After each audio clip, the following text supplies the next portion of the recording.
Tips நேயர்கள் அனைவருக்கும் வணக்கங்க. இன்னைக்கு நம்ம வேப்பிலையின் மருத்துவ குணங்கள் பத்தி பார்க்க போறேங்க. இது உடல் உஷ்ணத்தை குறைக்க உதவுதுங்க, சரும பிரச்சனைகளை தீர்க்க உதவுது, குடல் புழுக்களை நீக்க பயன்படுது, வேப்பிலை கிருமி நாசினியா பயன்படுதுங்க, அழற்சி எதிர்ப்பு மருந்தா பயன்படுதுங்க, வெயில் காலத்துல ஏற்படக்கூடிய உடல் வெப்பநிலையை குறைக்க பயன்படுதுங்க.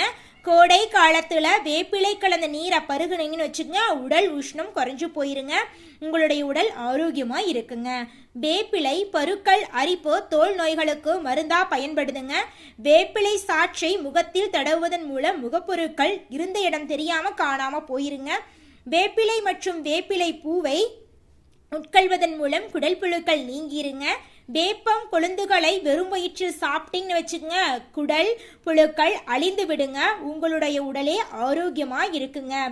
வேப்பிலை ஒரு கிருமி நாசினிங்க, இது பாக்டீரியா மற்றும் வைரஸ்களை அழிக்க உதவுதுங்க. வேப்பிலை அலர்ஜி எதிர்ப்பு பண்புகளை கொண்டுள்ளதுங்க, இது வீக்கத்தை குறைக்க உதவுதுங்க. வேப்பிலை சாறு குடிங்க, உங்களுடைய உடல் ஆரோக்கியமா இருக்கும். வேப்பிலை பொடியை நீரில் கலந்து குடிக்கலாங்க. வேப்பிலை இலைகளை மென்று சாப்பிடலாங்க. வேப்பிலை கசாயம் குடிக்கலாங்க. வேப்பிலை எண்ணெயை தடவலாங்க. வேப்பிலையை பயன்படுத்துவதற்கு முன்னாடி மருத்துவரை அணுகிறது நல்லதுங்க.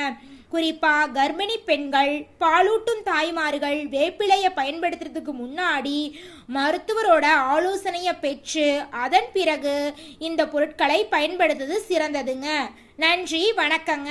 அடுத்த பதிவில் வேறொரு மூலிகையை பற்றி பார்க்கலாங்க. நன்றி, வணக்கங்க.